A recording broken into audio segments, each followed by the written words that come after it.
Every day, we're bombarded with sexually arousing images.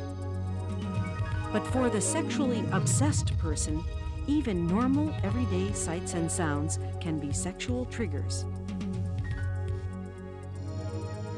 All too often, sex and drugs go together.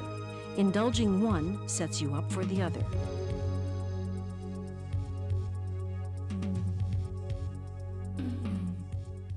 Because I was constantly giving my body for the drugs. And so it was all interrelated. And I would only be able to do these things under the influence of drugs. When a man would want to, quote unquote, make love to me in the morning without being high already on something, I couldn't do it. I just couldn't do it. And if I did do it, I hated myself for it. Today we're going to talk to you about drugs and sex, because we find that for so very many recovering people, the two just go together.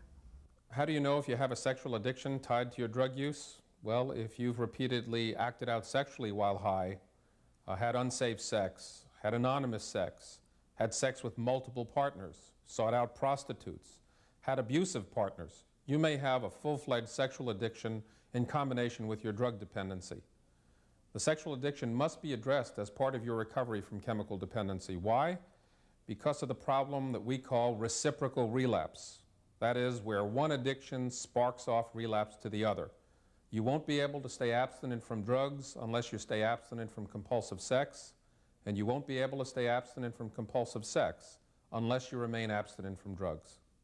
When my addiction to the sex kick up, it's because my addiction to cocaine wants to follow.